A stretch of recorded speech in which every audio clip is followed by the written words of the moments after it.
मैदे की करीगुम हेक लेते लुप अनौब चौथोकदी जेसी अनौब सेमगदी हाँ तैयारी तौबसीना मरम ओइरगा सेमीब जेसीदो कनागुम खरना मानरगा कनागुम खर नमधानब होनब कांगुसु थोक्लागा मसीना प्रजा की सेंटिमेंट सोखनबा हाइबसे मसी हौजी हौजी फाव चथदुन लाक्ली मरम अदुना याम रिकांदगी मिहाद असगी वायल सिबोक्ता पैसाने सनब यारोय थबुम तरा नौपुरगा पोकपा मियोबगी मकोंगनी असुगी मतिक मगुन लेबा मियोय मकोंगनी मसीगी मगुन असुक लेग्रबा मियोय मपोक्सिबु कसु लेतरबा ममल लेतबा मगुमना थवाय असिबु मंगलिबासे अतुकी मतिक मणिपुर प्रजा अमोइना पुनमकु कंडेम तौजै मसिदा सिले लांगलिबा इंडिया गवर्नमेंट अमदि इंडिया गवर्नमेंट का मरि लेनरगा मकोइना मनिंग लेपका ममांग थम कुकीसिंग कु थमलगा मिसा मिहा मिकुन बोलिबा सिंग सिगा थाना चाहि अहुम सुजलकले मसिदै सिदा मथंग मनाउ लाना लिंथोंगानबी हेमांजित की थवाई मांगख्रे अविनाश एंथोनी की मांगख्रे हयेंग की चलना जिंगबा मसिंग खंगदबा मियोय कया मसिंग मांगख्रे मसिगी मखा तारकपदा ngasi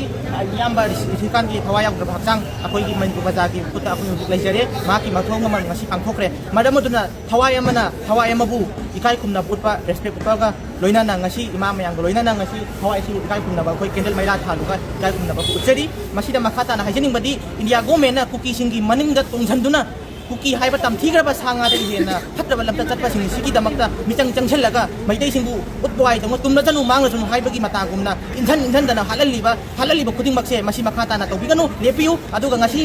खोइबा मिसिना अरोबा मिसि ओहेनबियु लोइना ना मिसि असिगी मतंग सेमकिबा जेसी अमदि ममा हंगता सेमकिबा जेसी कयाना मणिपुर प्रजा की इहुल खंग थबक तौबियु जेसी हाइबगी आथदि जॉइंट एक्शन कमिटी हाइबनी जॉइंट एक्शन कमिटी हाइबसि आथ खंगना इहुल खंगना मियाम प्रजा की थबक तौबियु मियाम प्रजा की थबक तौबगी महुत्ता करी पैसागा यासनबा सेलना यासनबा अमदि इमुंग मनुंगी इथि खंगदना करिगुंबा हिरम खरगी दमकता गवर्नमेंट यासनबा पोरागा प्रजा की सेंटिमेंट थोक थबक तौबिगनु हाइबसि जेसी खुदिंगमकी तरफता आयाकी माइकैदगी नोलुमना हाइजरी मरमदि मसिना जेसी सेमलगा मणिपुर इरांग असि नमथनबगी यगा चनबी अमा ngasi मणिपुर खुनाइ सिदा मैदै खुनाइदा लैलै ngasi फावबदा कुकी की माइकैदा लैखिदबा कया मसिंग खंगन यावख्रे कुकी की जेसी सेमे हाइबा पाव अमत मणिपुर प्रजाना मैदै प्रजा पुनमंग तारमोय मसिदा हाइजनिंगबदी कुकी की लैखिदबा अमा यावबा मतमदा मखोइगी ओइना यूनिटी ओइना लुप अमा खतन दायित्व पुरगा वायल दुबु थोकनबैदमक होनै चेंब चोंब उजै मैदै की करीगुम हेक लेते लुप अनौब चौथोकदी जेसी अनौब सेमगदी हाँ तैयारी तौबसीना मरम ओइरगा सेमीब जेसीदो कनागुम खरना मानरगा कनागुम खर नमधानब होनब कांगुसु थोक्लागा मसिना प्रजा की सेंटिमेंट सोखनबा हाइबसे ngasi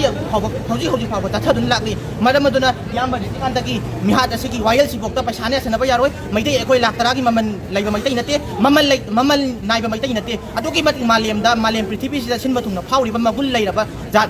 भिरुप नाइबा इसागी ना तनबी खुदिमक लैबा प्रजा अमनि हाइबसे हाइगा टेंशन जगे